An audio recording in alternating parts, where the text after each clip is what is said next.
Every Fantastic. It took a long time to get the new package in.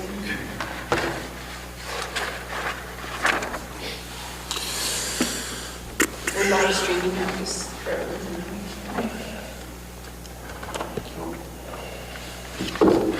Yeah, I have this in order.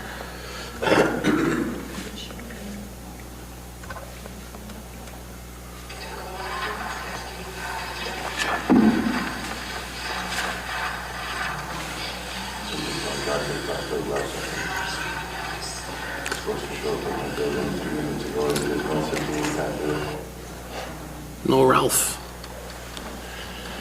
No Ralph, no Chad. No Ralph. He'll be here. Ralph. Paper, eh? Paper editor. Oh. It's a claim, right? He's here. Who's Ralph?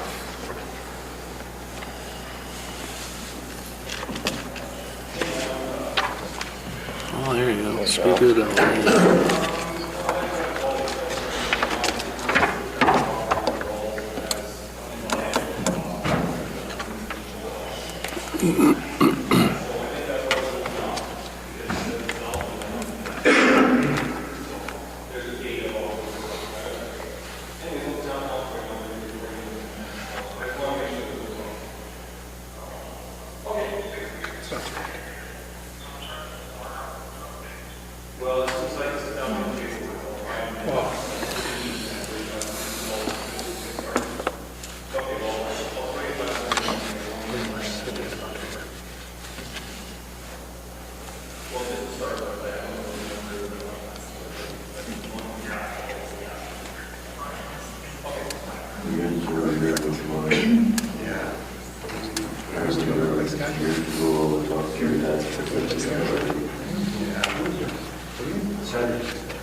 Turn your people in here.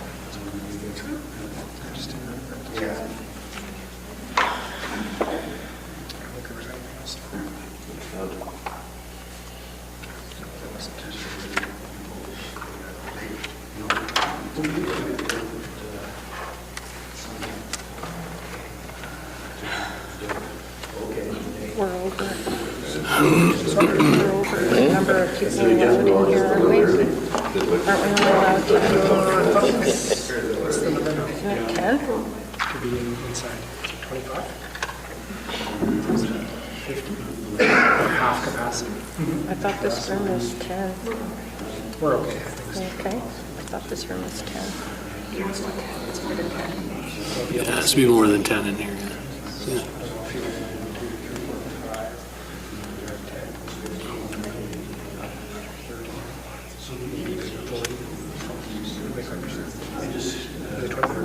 50. It's 50% capacity. Oh, okay. I'm just guessing. I don't know that we've ever run on those signs. It says how many people you can fit in here. Lots of the city service.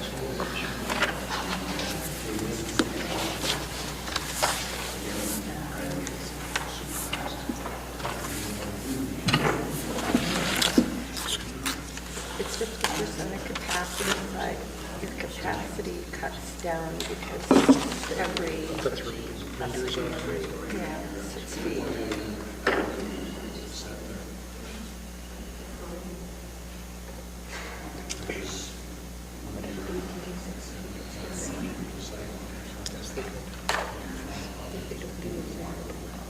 There it is.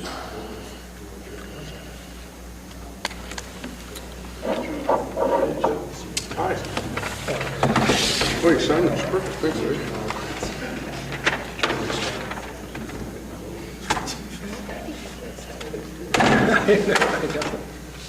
That was from the original 10 8 or 10. 11? 10? I can't remember. Just a low number. Yeah, thanks. We had to boost that like about that time. You want to have these in or not? Yeah, sure.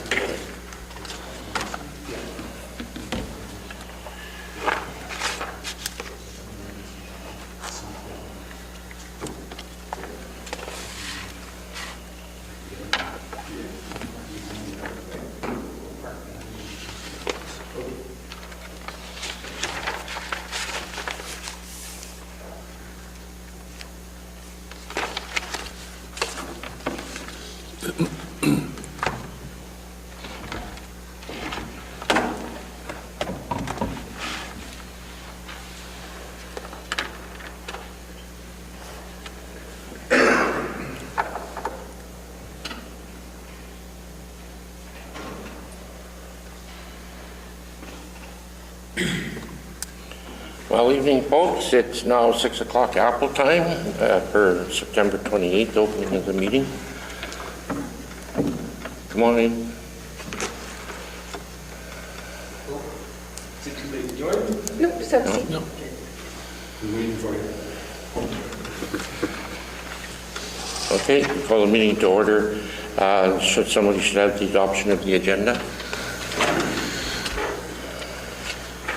Resolution number 2020-151, moved by myself, seconded by Councillor Chad. Be it resolved that the agenda be adopted as amended, or sorry, as presented. Any questions? Hearing no questions, all in favor? Okay, confirmation of the minutes.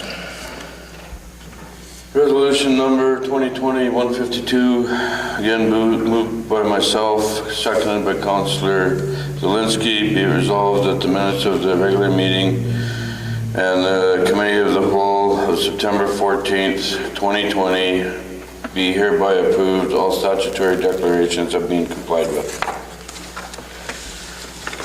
Any questions on the minutes? Hearing none, all in favor?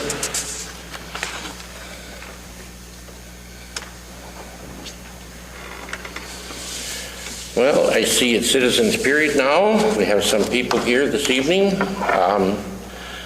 The first order, 4.1, is Arctic Gateway, Reimer Building. Do you want to come up to the microphone and give us a...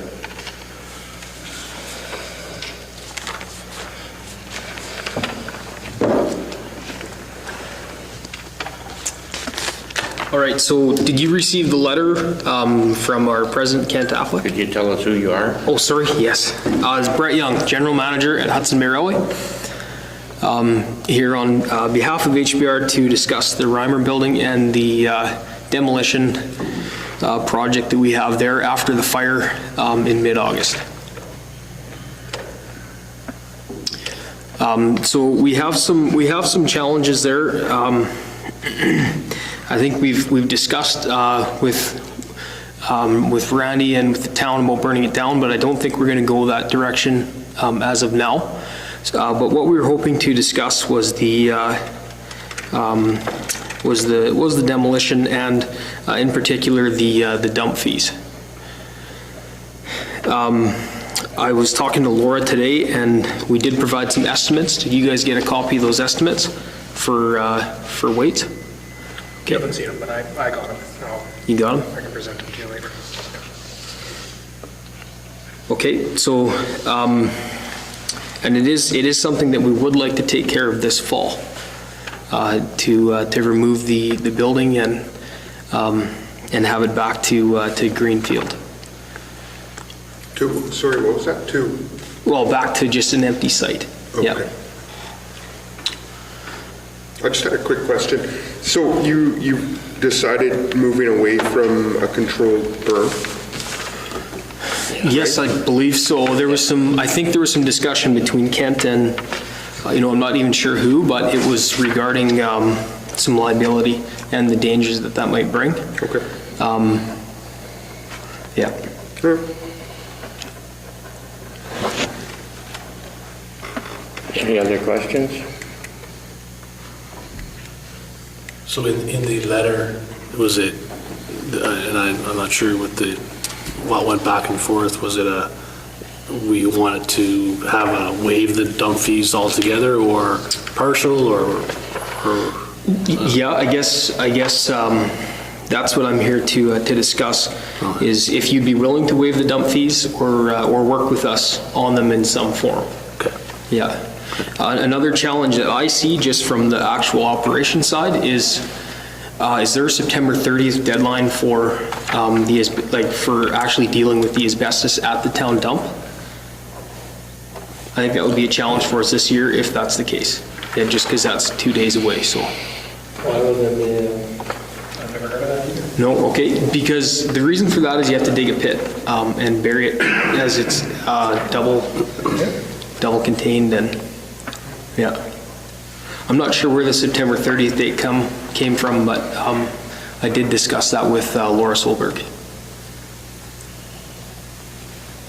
Yeah, if it's in the bylaw, I mean, obviously we could work with them on that. I think the issue would be whether or not the ground is too hard to dig. I think that would be the mitigating factor. Okay. We don't want to push it too late in the year is all, so, yeah. Or else it turns into next spring and time just keeps ticking, so, yeah. It's a considerable amount of material, and I guess we'll be discussing this later on this evening on it, and we'll get back to you. It'll be kind of up to our maintenance superintendent to come back to us as to, because it is a considerable pile of rubble. So, Is it burnable? some of it is. Some of the building. Other than the nails? The building products will be burnable. Well, yeah. Yeah, I mean, asbestos has to be dealt with separately, but everything else is wood for the most part. Yeah. Yeah, there's, And We have concrete. sufficient room to probably get it in the dump. That's not the issue. Okay. So we did some preliminary analysis on what would be there for weight and volume, and I think Laura, I talked to Laura Solberg today at Arctic Gateway, and she mentioned that we might be underestimating a tad. So I think probably the main concern would be in the wood itself. Was that a concern from anyone at the town from the numbers we provided? it's just if we can put the capacity into the burnables area. Okay. And so we'll get our municipal superintendent to give us a kind of a feedback on that. Okay. Because it is, 28,000 pounds? Yeah. The wood itself, what I had estimated that was, sorry, what was that number you just read? It's 28,000 pounds, was it? 28 metric tons, so that's metric about tons. 62,000 pounds, yeah. Okay. So a considerable amount of wood, and it is that old fir, which is some thick stuff and main beams and stuff.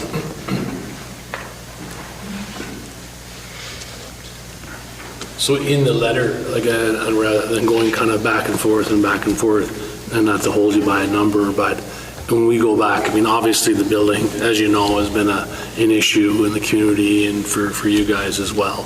So if our municipal superintendent says, you know what, we can do it, but we will need to clear this, and that's going to cost $40,000. So did you guys in your letter have any, other than saying we're going to work with you, have any type of a number, rather than us saying, hey, we'll do it for 50, and then you guys come back and say 25, and then we say 30, and then we're past the fall deadline. Is there any number in this letter or communication that was, or no? No number, Okay. no dollar value in our letter. But I mean, as soon as you guys have a number, let us know, and we'll do our best to work with it. Or we can come up with something and work together. Does that sound fair? Yeah, no, that sounds fair. I mean, everybody wants to, including you, wants to get rid of the building. So it's, I mean, after the fire anyway, for sure, so, okay. Yeah. Any other questions? Like I said, we'll be discussing this later in the evening, and Council, go ahead. Sorry, I just have one more question. Have you guys filed an insurance claim on that building, or? We're looking at it. It wasn't, just because of the state of the building, I don't believe it was directly insured, but, you know, I should confirm that with Kent, with my supervisor. Yeah, it'd be nice to know that too, because that's a mitigating factor, right? Yeah. Like for us and for yourselves. Mm-hmm. So. Yeah.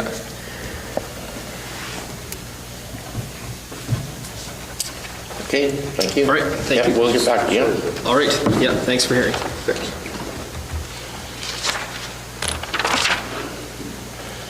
Okay, 4-2, Eric Sanderson. Come on up, Eric, state your name and tell us your story. Eric Sanderson. I'm here about the water bill that I got at 70 Head Avenue for the quarter was $5,000. And out of all the years I've lived in this town, I've had many rental properties, and we've never had a water bill in that amount. I did have the plumber come and have a look at it, and he couldn't find any leaks or anything in the house, so I'm willing to pay something, but $5,000 is a bit much for a water bill for the quarter. Questions? There was nothing found? No, I had Kenneth Atchison come over, and he went through the house. We got 2 washrooms, one's upstairs, one's downstairs.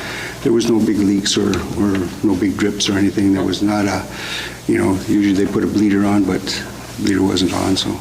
That's contrary to the report that we have, right? Yeah, because the one we have, it says it has that, whatever, that date. Yeah. And water leak is a report that we got. What's that? In the report that we have from the past, it shows that there was a continuous water leak in one area, I believe a top or a sink, and that there is at one time a homemade duvet, I think it's called, that was installed. What? Bidet? I don't know how to say it. No idea what that is. Okay. But no, I guess there was, just for your information, Eric, and Yeah. we'll discuss it more later, but we do have information that there was multiple contacts made to you guys to give you a heads up that your water meter was reading significantly higher than what a typical household should be having. Yeah. And there didn't seem to be any action on that, and then there was a report that it said that it had a major leak in a toilet or something. Okay. And that was repaired, and since then it's fixed, so I guess we'll talk more about it. This is looking at it in camera. Yeah. We'll be discussing it later on this evening. Okay. In camera, and we'll go through all the files or whatever. Okay. And after we go through that, we'll have a discussion on it, and we'll certainly get back to it. Okay. Which way we're going to go. Yeah. And one more issue, I brought a letter from Ron Ilsley, whether it was, he bought a town lot, and he wanted an extension on it, and I think there was a wrong date put on it. It should have been December of 2021. So that item's in committee of the whole. There's just an extension request. If that's just a typo, then we can just discuss it then. Sure, it was a typo. Yeah. It's on the agenda. Yeah.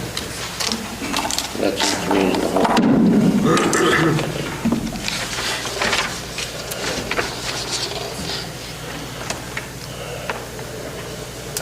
Yeah, the files You are want done. it to what? December 31, 2021. Yeah.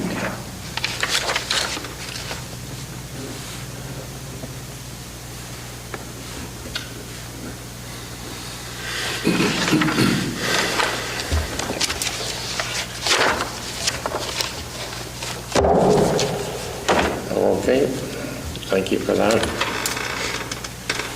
Anything else? Any other questions? Anything else to say, Eric? No, that's it. Okay.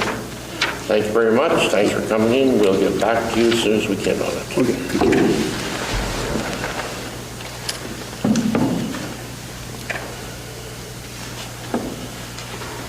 Okay, 4.3, Northern Gateway Chaplaincy. Gary? Evening. My name is Gary Hopper. I'm with the Northern Gateway Chaplaincy. Here for a couple of reasons. I guess the first one was we received a letter from the town that a council member had a concern with where we are now on 245 Edwards Avenue, to the extent that there was, the councilor believes or saw that there was a lineup of 15 people behind the 245 Edwards property waiting for meals or getting meals. I guess, first of all, who was the councilor that had the concern?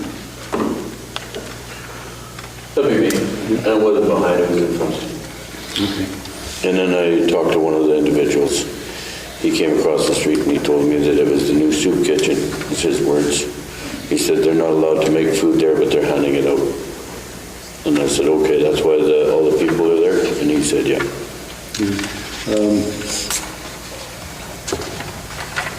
Well, I wouldn't disagree with the person that maybe they were given a sandwich or something. Food's not prepared there. It's an ideal location. Lorraine will talk basically what she does there and the benefits of being downtown in the core of the area for looking after the people that are living on the street. For the last 40 years, that area has been an area where you get people behind the gateway. I stopped there tonight. Gary Morris's building, there was 7 people sitting on the step. There was Oopser's hangar, there was 4 on there. You have a concern about that, but there's a lot of other bylaw infractions around as well. Well, I'm concerned about Yeah, your trailer parked on the street for weeks on days on end. it. It's moved every single day. I use it every night. The Boopser's hangar, there's an apartment in there, person living there. It's not residential. The bottom of the line here is that meals aren't served there. There is occasion where someone will have a meal, a sandwich or something that is prepared at the soup kitchen at Oscar's place, brought over by Lorraine, and if she's talking to somebody, counseling somebody, they will be given a sandwich or something, or I get it. or a hamper. And I get that there is a need for it, by all means. I'm sorry to interrupt you, but by all means, I get that there is a need for it. It's just, when I saw it, what I saw was it's bringing all those people to the Uptown location, and like I said, there was roughly about 15 of them that were all lined up, and they were all receiving something. And You saw when them one came receive across the something? street to me, that's what he told me, is that they were there to get meals. Yeah. And from what I understood, it wasn't for that. It was for kind of consulting with them and helping them and kind of a one-on-one or one-on-two thing. So to me, it wasn't following what it was supposed to be for. Okay, well, the person was incorrect, and I guess your assumption was incorrect as well. There was a line up there one day when they were moving everybody in there. The people on the street were actually helping move the furniture and the fridge and all of that. A lineup for getting food, incorrect, wrong. Didn't happen, doesn't happen. But we've had 3 complaints already, and I imagine that when you did the 3 complaints? No, I don't believe 3. No, anyway, we haven't received anything else. It's an ideal location. Your comment about we're bringing people downtown, that is downtown. They're everywhere downtown, street people. They're Baker Locksmithing, they're at the Lido, they're at the cab stand, they're there drinking or whatever. When they come to the old cleaners, 245 Edwards, I mean, they're coming there for help, mental health help issues, the counseling. People are on different journeys, trying to get away from the street, and that's where Lorraine comes in. Over the years, when we have come to the town for support for the chaplaincy program, the town has been first rate. And again, in that light, this year you were part of the increase between 15 to 20, I think 21 or 23,000. Part and parcel, you went with the application to Manitoba Liquor and Lotteries, and it gets funneled through the town. That's a great help. The issues of people on the street, every community is wrestling with that, and the PAW is no different than anybody else. And the location is actually ideal. I'll ask Lorraine if she would come forward. And she's had a few incidents that have occurred where she's been hands-on helping people in life-threatening situations just from being in that location. That's at 24 Fisher, you said? 245. 245 Fisher. Clean Right Cleaners? Oh, right, okay. Yeah. Sean has... There's an office in there, and we have an office in there, using yeah. just that office. Pardon me? The office is in there. That's right. And you're just using that portion as an office, correct? Just the front, yeah. There's a front maybe 250 square feet, and we have a bunch of canned things, goods in there from the soup kitchen when it closed, that sometimes Lorraine will put together a hamper or something for somebody and move it along that way. So this location has become the home of this now after... That's correct. After the one on LaRose closed. Yeah, okay. This is the office, it's not a soup kitchen. It's just an office, correct? And the soup kitchen is being operated from Oscar's place, I Oscar's believe. place. Okay. It's not really the soup kitchen anymore. They're just No, The soup kitchen is no longer as it was. Yeah. Correct.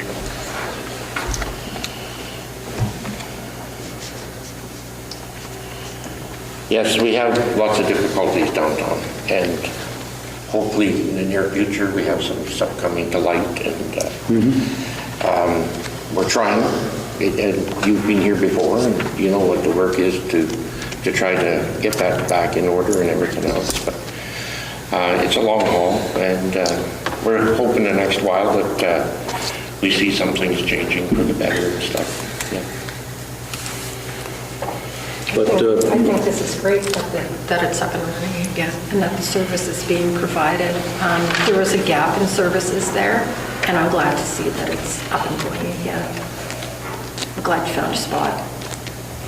And every year when we send our package to the town with our stats, the number of contacts and everything that's happened in the past year, when we're asking for assistance, financial assistance, we also offer that time, we'll come forward and go over every detail of it and explain to you where the money is going and what services the chaplaincy has been doing for the last 20-odd years. Is it 20 years? 20. What was that? How many years of chaplaincy? 20 years this year. 20 years. May I just say something about the soup kitchen? Yeah, come on up. Just want to clarify, I'm Betty Olson. I was the pastor of Living Water Fellowship. And Living Water started the soup kitchen in 2000 in our little building, 155 Rose Avenue. And this year, we sold that building to GM. So we were going to move our soup kitchen over to the shelter, and it was a go, and then all of a sudden it wasn't. They had other plans. So we closed our kitchen. The kitchen is no longer operating. But we had housed the Northern Gateway Chaplaincy office for that 20 years. The chaplaincy started a year after the soup kitchen in 2001, I believe. And we housed the office in 155 Rose Avenue, but when we sold it, we started looking for an office, and Sean Knighty graciously rented at what we could afford, the Clean Right Cleaners, and it's a very ideal location because those people are there all the time. And then our chaplain, Lorraine Paquette, is working there, and there's an office there for her. And once in a while, I think I had told Jen in an email that because the office is not approved by the health inspector to prepare food, she prepares the sandwiches over at our hall, Norlight Hall. We bought that from the Ukrainian Catholic Church 6 years ago. And she prepares sandwiches there and takes them, and right now she's been taking them out on the street. She hasn't even been handing them out in her office. And I will let her address what she actually does in that office. But just so you know, the soup kitchen belonged to Living Water Church, and it is no more. We had to fold that up at the end of June. But there is food that we took over there, canned goods and stuff that they had donated to our kitchen, and we still had it, so she's got it stored there to give out the occasional hamper or something. But she has not didn't even give them a cup of coffee yet there, but I'll let her talk about what she may give them takeout coffee in the wintertime or whatever, because it's cold and they're out on the streets as soon as they're out of the shelter till 12 o'clock, and they have nowhere to go now because we're closed down. They used to come to us for those 3 or 4 hours. So anyway, I'm just going to let Lorraine tell you, she's our chaplain, and she's going into her 6th year, so I'll just let her tell you what she actually does so that you'll know what's going on over there. And yeah, she keeps the door locked at all times, lets 2 or 3 people in at once, maybe 4 if they have to be a little group, and talks to them, gives them different things. So I'm just going to let her address you, okay? And thank you very much for your interest. And also for supporting the chaplain. I'm the chair of NGCC Chaplain. That's why I'm here tonight, okay?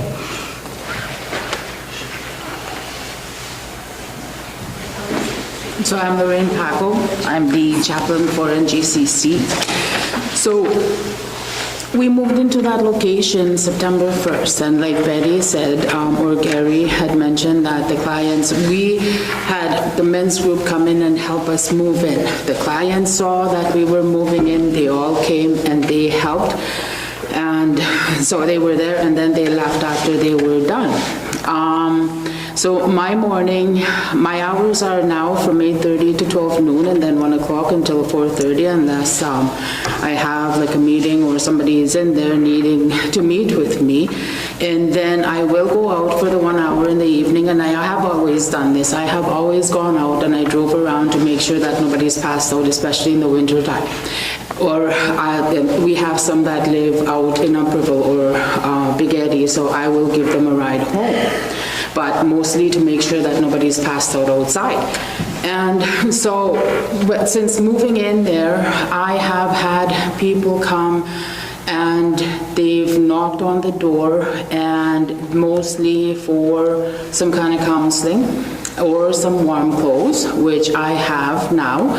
And I've always given them something right from the beginning when I started my position with NGCC. Is like I provide jackets, sweaters, pants, underwear, ladies' garments. I have hygiene products. I have feminine products for women, and just things that they need. So I have those. And then because we do not only work with the street people, I also provide things for people who are falling on hard times. So I may give them a hamper just to tide them over for a few days. I've had people who have had families who have come and asked for a not a donation, but a hamper, and I will give them. And so that's one thing that I do. And since I have been in this location, I have had a lot of clients come to me and request, now that I have time for them, because at the soup kitchen I'd be busy with so many people in there. Now that I have time for them, I have had 7 or 8 clients express interest in wanting to go for treatment. So I took one last week. I am looking for locations for 6 other ones. And they come in, they do ask for food. There are some clients that have been banned from the homeless shelter. They don't have anything to eat, so I will occasionally give them a can of pasta, soups, that kind of stuff. I do not open it up for them there. I tell them they need to take it somewhere, they need to go and have somebody else open it up for them. And so they do. And they do come knock on the door and ask for food because they're hungry. And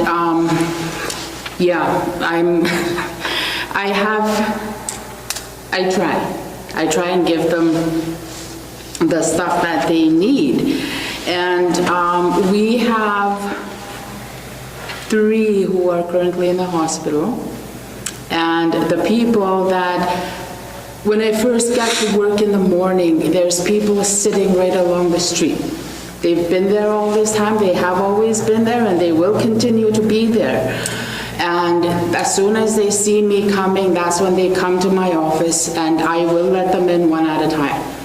And they hang around in bunches, so even if I have somebody that I am talking to, they will stand around and they will wait outside for them, even though I tell them, move along, go stand someplace else. So they do stand around outside and wait for whoever is inside. So, I do sit on committees as well. I sit on the Paul Community Renewal Corporation, and I have for 2 years now. And I am going to be joining the,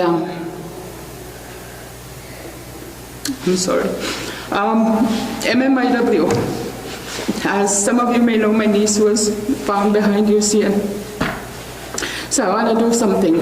And also we have a client who has gone missing. She hasn't been found yet. 2015, she's been gone since. Nobody's searching for her. So I want to be able to do something in that capacity. And also I have joined the Northern Equity Table.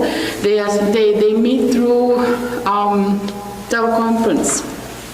And that is to assist vulnerable individuals in finding a safe place for them to isolate in case they come in contact with somebody with COVID. And also, I am planning on joining, and because of COVID, they're not meeting as often as they did before. The FASD committee. Some of our clients are FASD, undiagnosed. And I have raised a child who came into my care, and she is FASD. So I see a pattern, I try to help them, and it's repetitive. It has to be repetitive. So, yeah, so hopefully they want to make the change, but they are afraid to make that change, and they need somebody to come along and walk alongside them and help them and tell them it's okay. You have failed this time, not failed, but you have fallen this time. So next time you can try again. Just don't stay down. So, yeah, I have also taken training for Rent Smart. I work with clients who will be going into housing or whichever, if hopefully a lot of them will find housing. I will help them for them to know their rights and responsibility as a tenant. So with that, yeah.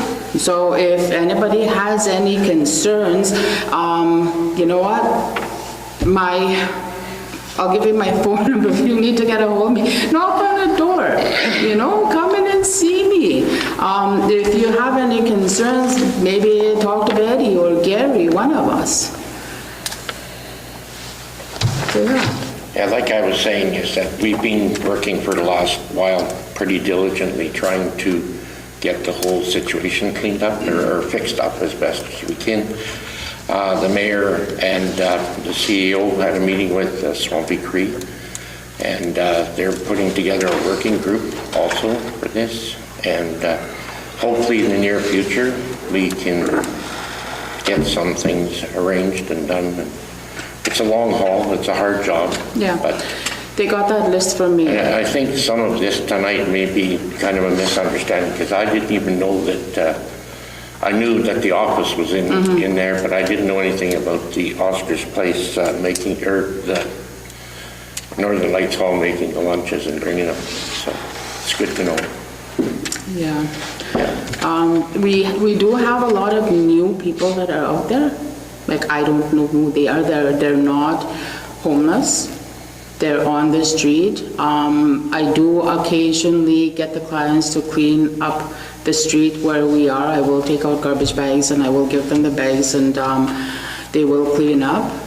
And not long after that, I see some people that are putting garbage on the windowsills and stuff.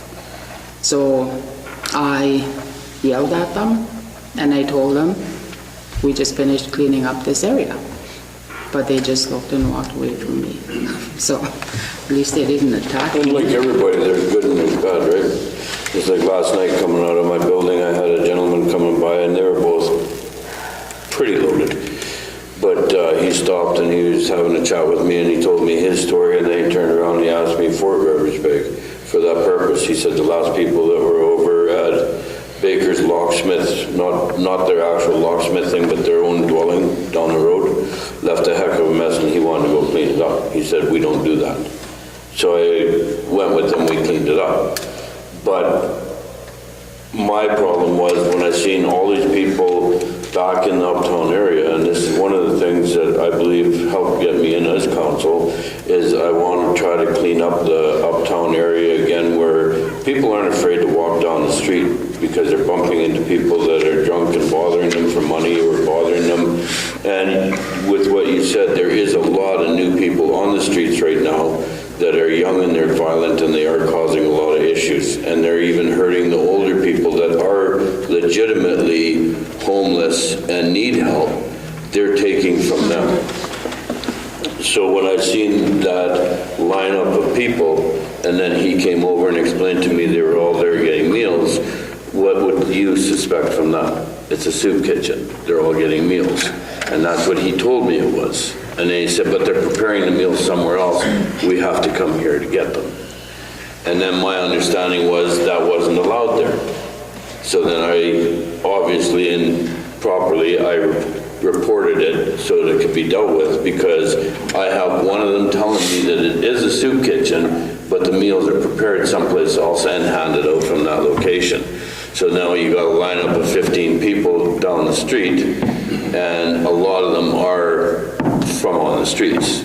Some of them legitimately do need the help, guaranteed. So I'm not a cold prick kind of guy.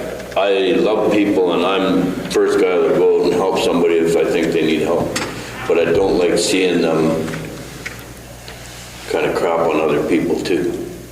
Oh, they do that to me too. They ask me to go into the liquor store for them. Yes. And they ask for money, and I never give them any money. And that's where they are. That's where they hang around. And we never turn anybody away. I never turn anybody away. Somebody comes to my door and says, I need help, then I will give them the help that they need. Well, if I can, that is. And yeah, that's just what we do. Keep doing what you do. I'm sorry there was a misunderstanding. Yeah, come knock on the door next time. I will. Any other questions for Lorraine? Thank you very much. Thanks for hearing us, and now you have an idea what Lorraine does. She talked that she might be retiring next year, so if anybody wants to fill her big shoes. She's actually been our best chaplain that we've had in these 20 years. Sorry. Okay, thanks a lot, folks.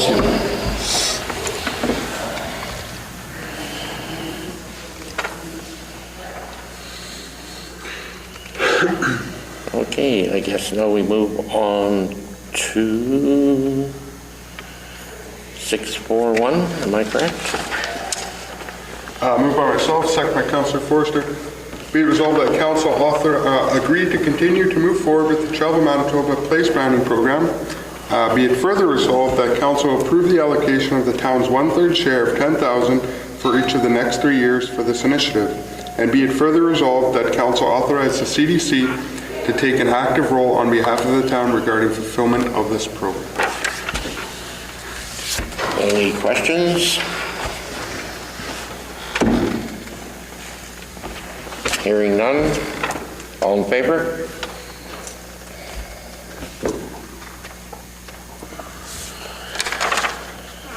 Okay, 642. Moved by myself, second by Councillor Forster. Be it resolved that Council authorize the Mayor and Assistant Chief Administrative Officer to sign the agreement with Manitoba Water Services Board with respect to the wastewater lagoon upgrade project. Questions? Can you say more?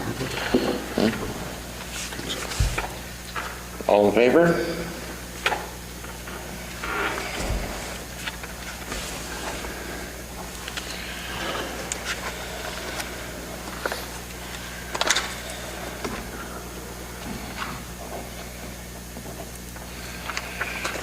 Jen's got a whole bunch of stickers here for me, so just a second.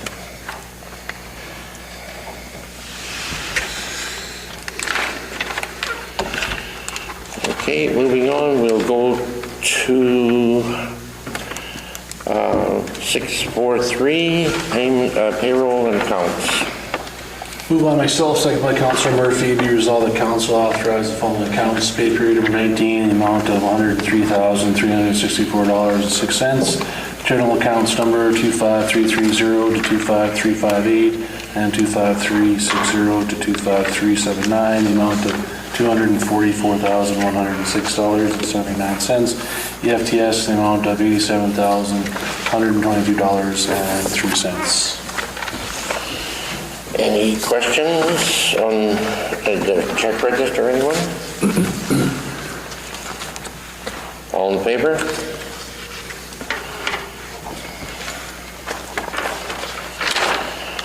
Okay, now we move to 644, accounts and conflict. Moved by myself, second by Councilor Murphy.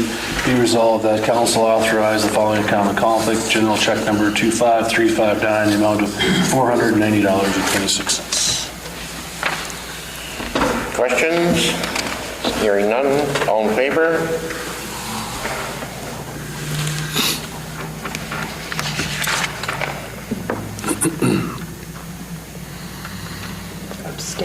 Abstain, yeah. Okay.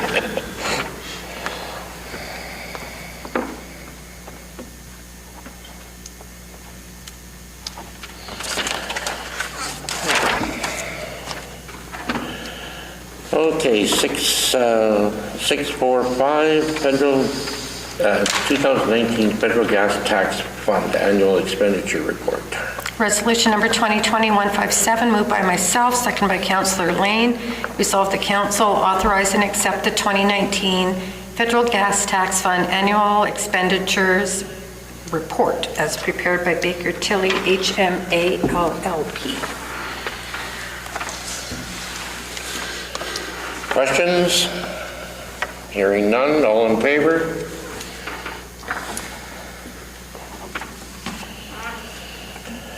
Um, 661, Airport Capital Assistance Program.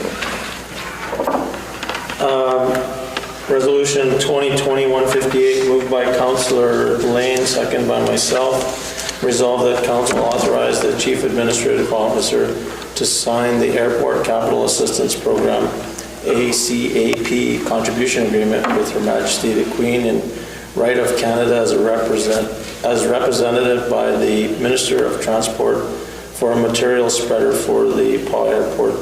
And I believe this is a funding agreement that we get a certain amount of cash, 150,000 plus or something. 105, I think. 105,000, yeah. Towards They cover it all. Is that It's covers the just free 100%. money. It's good work by the airport. Any questions? Hearing none, those in favor?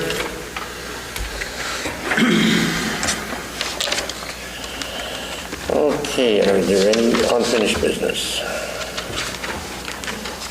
Any general business? And any more citizen? Ralph? I wrote your article for the Paul Recycling Center and their concerns, so it should be Wednesday paper. And if we need to bring it up again, we will readdress it, because it's not just the town and mayor and council, it's also the RRM council. So any council person that hasn't visited the Paul Recycling Center, strongly advise you take a trip down there. Marge Greenwood is doing her level best to maintain the insanity down there. So kudos to her, and like I mentioned last week or 2 weeks ago, there is an article in this Wednesday's paper. Okay, thanks, Ralph. Any questions, Ralph? Okay, hearing none. That's citizens. Let's, I guess we adjourn and go to community. Oh, where did I miss that? Sorry about that. Committee reports. Museum Board. Our next meeting is October the 13th at 6 o'clock. There's no report since the last one, but I did want to publicly thank the Rotary. They just recently donated $200 towards a foldable wheelchair for the museum. So if anybody with any issues for access, they can now purchase the foldable wheelchair. Very good. Chamber of Commerce. Yeah, we did have a meeting on September the 16th, and no real, and then we had that Chambers breakfast was with the town address last Wednesday, was hosted by the Chamber. Other than that, no other. Okay. Minutes were submitted. Okay, sustainable forest, no meeting. Citizens on patrol, I just got contacted. The next meeting is October 6th or 8th, and it's the first meeting since COVID started, so. CDC, Councillor Murphy, Councillor Lane. No meeting as of since our last update.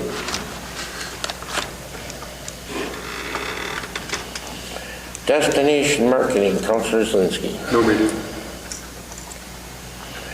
Cedar Lake, Councillor It's in the works. The server is back up and running again, so everything can be accessed, and hopefully within the next week and a half, there'll be another meeting.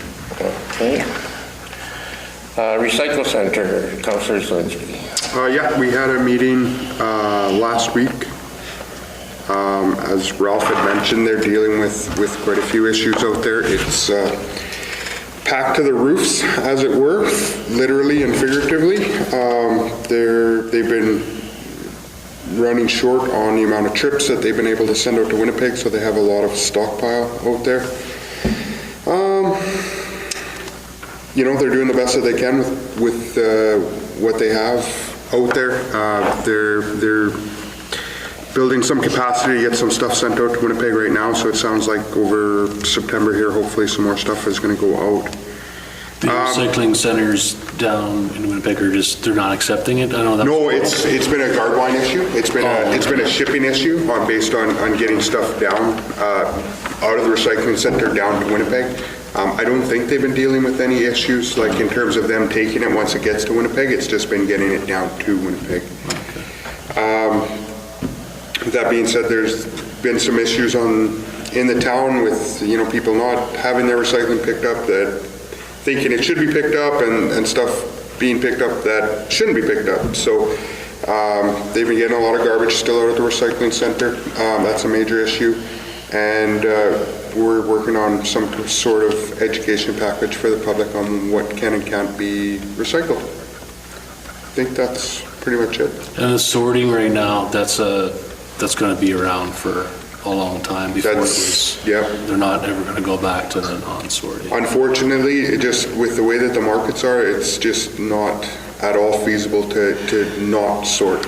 It just needs to be sorted. Because not that big discussion on it, but then, because I heard that they didn't sort here, but then they were sorting it in Winnipeg, and it was cheaper to sort in Winnipeg than paying the workers and the time, because they had enough stuff to sort in town, and then they were sorting it in Winnipeg. So is that what changed? About a year, a year ago, they tripled the rates down in Winnipeg to send down mixed materials. So it became cost prohibitive to send it down. So now it's sorting, and actually they're getting dinged every time they're finding garbage in with the recycling down south, like in the big recycling centers in Winnipeg. So. Yeah, Cascade is causing a lot of grief because of some of the stuff that has the Arbus Mobius symbol? Yeah, some of the stuff that, you look on, any plastic container, and if it has the recycling label, you think you can recycle it, but apparently some of that stuff isn't being recycled once it gets down to Winnipeg. And so then they have to pay for a fee, that being garbage. Yeah. So that's another thing that they have to clear up. And like Ralph said, he's going to have quite an article in the paper on the recycle center and the stuff that's happening. We'll be the judge of that. Okay, any other questions on recycle? No? And Chad's got the minutes here if anybody wants them. Upon Community Renewal Corp, Councillor Forrester. They did have a meeting, but I wasn't in physical condition to be able to go. There's an AGM meeting coming up. We're just trying to set a date for it. I injured myself, so I was out of commission for a week on everything. When we went to AllNet, like when I go to all the minutes of stuff, did we upload, like, is it up to date, or is there like some minutes that are missing because they just... Whatever I've been given. Okay. As soon as I get them, I go on there. Okay. I just look at, there's some big gaps in certain ones there's not there, and then there's other, and I know people can go into meetings and certain, but this is just because there was no, anyway, I just didn't know it was up to date, and they're out there somewhere, but just not on AllNet. Okay. CDC up to date? CDC and the museum are top notch. I stopped doing my spreadsheet, I just... Hey, the recycle's up to date too, guys. What'd you say, Trevor? Okay, library board, Councilor Atkins. Your minutes. They're here. I bring them with me whenever we have a meeting. So yes, we met on September 22nd via Zoom. We have not did face-to-face meetings yet. Social media, their Instagram, Twitter, and Facebook is held strong throughout COVID. The audit is completed, and I believe I signed off on it on Wednesday. Charitable tax return is also completed. The prison library is still on hold, but the library is still providing the prison library with new circulation items, and that's still every second Wednesday when that goes on. Some new programs that the staff are working on due to numbers being down is they're trying to start up a podcast. So that will eventually be of use to the patrons. They're also promoting some external links to virtual events and information via their social media. Something else they're starting to work on is working on creating a YouTube channel with a variety of content.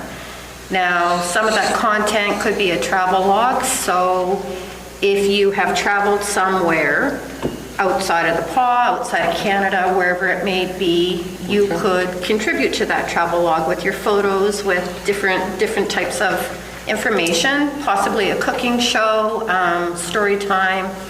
Another thing, Pajama Tales is going to be up and running that way again.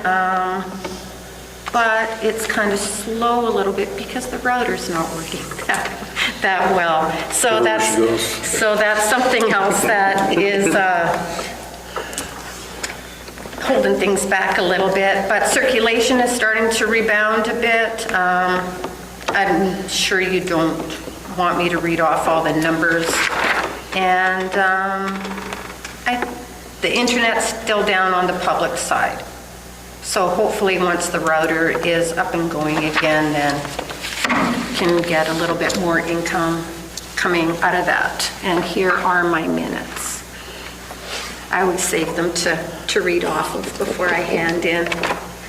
Maybe I should photocopy and submit sooner for some people who are looking for them ahead of time. Well, if you want to be like our committee, you would. I could do that. Could submit it electronically, but it seems electronic problems seem to follow you everywhere you go. Not me, just what is that? Oh, my agreement? Do you have that? You have that already, yeah. Okay. Okay, moving on, Kelsey Planning District, Mayor's away, Councilor Zelinski. Public hearing is, when is that? October 21st, I believe. October 21st, that sounds right, yep. 6 p.m. at the Legion. 6 p.m. at the Legion.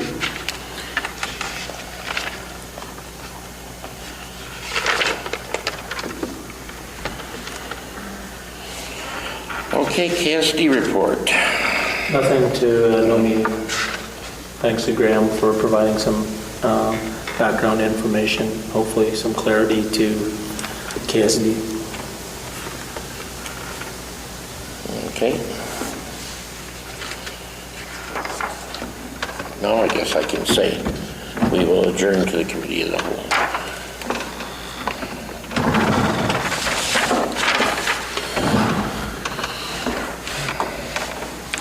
Is there any chance that we can get this plugged in? Yeah, I'm in the same boat here too. I brought my own extension cord, I'm not so. Okay, I'll have to snuggle up the bill there. Yeah, if you do this, you might be able to get both yours. Yeah, might be able to. Oh, look at this, you brought your own? I was at home and my thing was at 12% or something, or 20%. He might be able to reach up between the two. Yeah, here, look, we can make it work. Plugged in down here, Trevor. Oh, is it? Oh, you're still on the wrong side. There you go, that's good. That's good enough. Sure? Yeah, that's good enough. That's it, all I can see it. I can see it. Good. This guy came prepared. Contractor. From an extension cord. And you don't have to hang out with me. I did find out that we don't have